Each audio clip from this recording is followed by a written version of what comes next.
Now, the Indian Air Force is officially going to be retiring its legendary MiG-21 fighter jets today, marking the end of nearly 6 decades of service for the aircraft, widely hailed as the workhorse of India's air defense. The loss of the MiG-21 jets belonging to number 23 squadron, nicknamed Panthers, will be given a farewell at the decommissioning ceremony at the Chandigarh Air Force Station.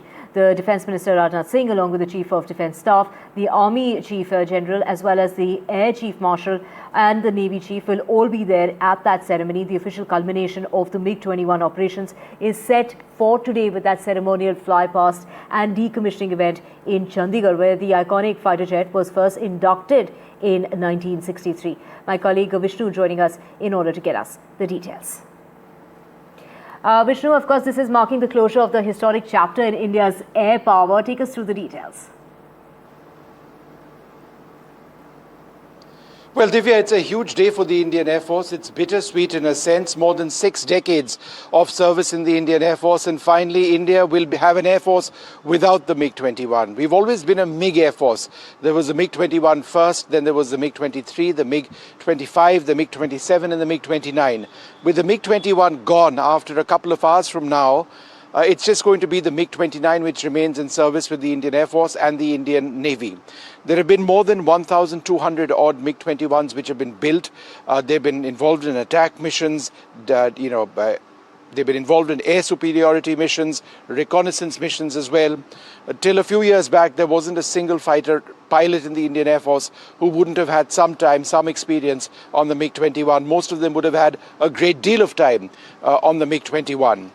But times have changed, and the fact of the matter is that you need more modern aircraft, you need safer aircraft. Remember, there's been a fairly high loss of life associated with the use of the MiG-21 over the decades.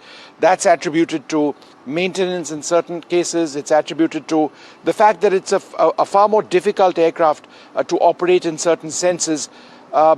But there's a new generation of aircraft out there, and the nature of the threats which exist now and are evolving is there for everybody to see. China is now deploying a large number of 5th generation stealth fighter aircraft. They've already got more than 300 in service. They're looking at the next generation beyond that, so-called 6th generation fighters.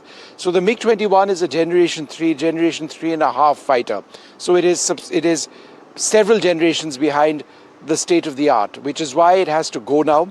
But along with that comes problems, because the MiG-21 was kept in service with the Indian Air Force for an extended period of time because our squadron strength was depleting. The Tejas Mark 1 and Mark 1A, which has now been ordered in very large numbers, is meant to eventually replace the MiG-21. But manufacture of that and delivery to the Indian Air Force has been slow, which is why that is now a huge national priority.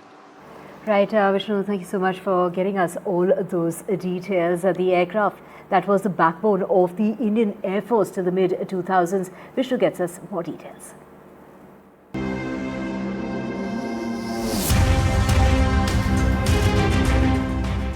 Friday, the 26th of September, will mark the end of an era for the Indian Air Force, one that's lasted more than 60 years. This jet, the MiG-21, will make its last flight. A fighter jet that's been synonymous with everything in the Indian Air Force: attack, defense, reconnaissance. For decades, virtually every fighter pilot in the IAF would have flown a variant of the MiG-21. On Friday in Chandigarh, she flies into the sunset. At 12:05 p.m., 6 Bison variants, led by Air Chief Marshal A.P. Singh, call sign Badal 3, will soar in a final formation, their delta wings cutting through the skies one last time. A water cannon salute will honor the jets upon landing, with Defence Minister Rajnath Singh and the top brass in attendance. Among the pilots, Squadron Leader Priya Sharma of the number 23 Panther Squadron will symbolize the MiG-21's role in empowering generations, now transitioning to Sukhois and to Rafales.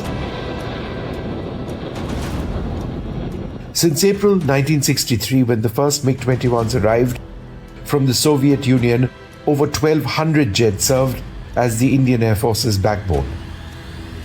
From the 1971 war's Paramveer Chakra heroics to Kargil and Balakot, this Mach II marvel defined aerial valor. Yet with over 300 crashes and aging airframes, retirement is due. Up till 2006, the Indian Air Force was known as a MiG Air Force, operating the MiG-21, the 23, 25, 27 and the MiG-29. Today it's just the MiG-29 that remains in IAF service. The MiG-21's replacement is the Tejas, now being inducted into the Indian Air Force in large numbers. For the last time though, in Chandigarh, the MiG-21's legacy will fly on. Vishnu Shom for NDTV.